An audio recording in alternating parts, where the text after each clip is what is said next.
Bonjour à tous, aujourd'hui je suis contente de vous retrouver sur notre chaîne We Love New York pour vous parler de 5 incontournables pour moi à Brooklyn.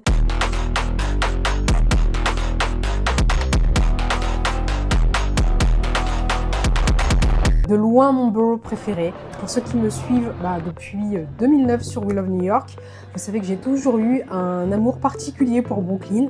Pour moi, Brooklyn, c'est vraiment une pépite, vraiment, avec les points de vue, l'ambiance des différents quartiers. C'est aussi où se concentre une forte partie de la communauté noire. C'est peut-être pour ça aussi que il y a cet attachement lié à Brooklyn. Il y a même un quartier caribéen, beaucoup ne le savent pas, mais il y a un quartier caribéen que vous pouvez d'ailleurs aussi retrouver à travers un itinéraire dans mon guide Take Me to New York.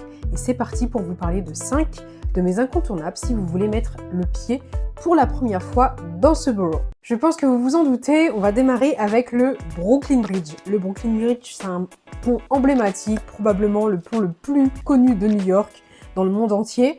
C'est un pont qui a finalisé sa construction en 1883, vraiment qui est magnifique avec ses arches gothiques élancées.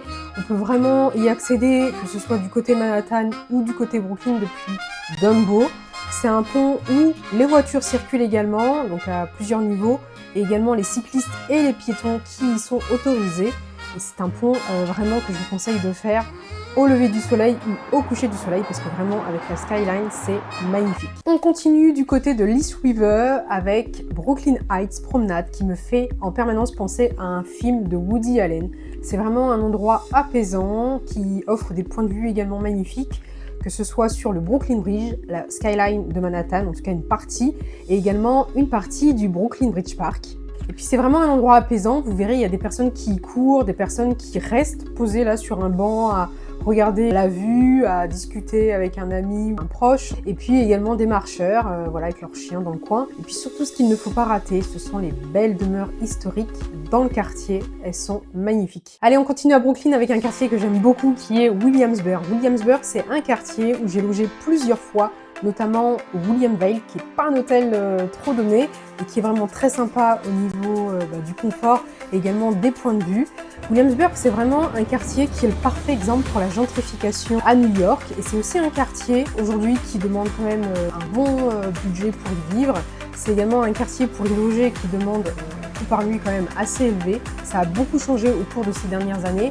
Par contre, au niveau de l'ambiance, c'est vraiment décontracté, agréable, plutôt sûr dans l'ensemble. Voilà, ça contraste vraiment avec l'agitation de Manhattan qu'on peut rejoindre assez facilement d'ailleurs avec la ligne L qui fonctionne quand même à 80%, 90% plutôt bien. C'est vraiment un quartier où on retrouve tout, bar, épicerie, aussi des restaurants. C'est vraiment un quartier qui fait bon vivre. Et puis on a également des parcs avec de magnifiques points de vue comme le Domino Park qui permet d'apprécier pareil la skyline de Manhattan au coucher de soleil. C'est vraiment un quartier Williamsburg que j'aime beaucoup et que je recommande, sans oublier le street art notamment. Allez, on continue avec celui qu'on appelle le Central Park de Brooklyn. Il s'agit de Prospect Park, qui est un parc qui a été construit sur plus de 30 ans, avec les mêmes cerveaux que ceux qui sont derrière Central Park. C'est vraiment le parc adoré des résidents de Brooklyn, en tout cas ceux qui sont à proximité. Et c'est aussi un parc avec de quoi faire au niveau des activités. Alors déjà beaucoup de joggeurs, ça c'est sûr. Un beau festival aussi en été que j'apprécie particulièrement qui est le Brick Festival à Brooklyn avec beaucoup de dates gratuites, une super ambiance locale, vraiment je vous conseille. Et puis vous avez également des cours d'eau qui sont artificiels et aussi pas mal de verdure qui sont aussi les restes de la dernière forêt indigène à Brooklyn. Vraiment je vous conseille de faire un tour à Prospect Park, surtout si vous êtes à la période chaude. À partir du printemps à New York et même en automne. C'est un parc hyper apaisant et puis si jamais vous avez un vélo, voilà, vous avez des pistes cyclables parfaites, il y a vraiment de quoi faire. Et aussi n'oubliez pas, entre avril et octobre, normalement c'est à peu près cette période-là, vous avez également Smorgasburg qui est un festival food en plein air qui vaut aussi le coup et qui se déroule le dimanche en général à Prospect Park, à confirmer parce que ça peut changer d'une année à l'autre.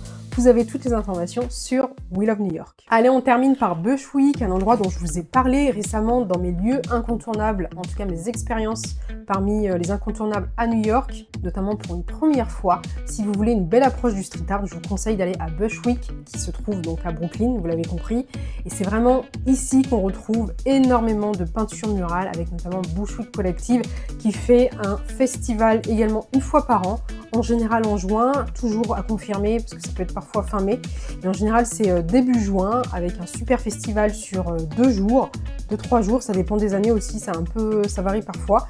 Mais en tout cas, vous aurez au moins une journée avec plein d'artistes, des fois des personnes connues, une très bonne ambiance et aussi vous avez les street artistes qui sont là et qui refont les peintures murales en live devant vous, ça vaut vraiment le coup. Et d'ailleurs, en ce moment, vous avez toujours une peinture d'Alicia Keys dont je suis hyper fan, qui est très sympa. Je vous invite à aller la voir. À savoir que des peintures murales peuvent changer au fur et à mesure des années. Mais en général, elles restent quand même assez longtemps pour pouvoir en profiter. En tout cas, j'espère que cette vidéo vous a plu. Je vous dis à très bientôt sur We Love New York. Et puis, si vous avez des questions, n'hésitez pas à laisser un commentaire ou à nous contacter.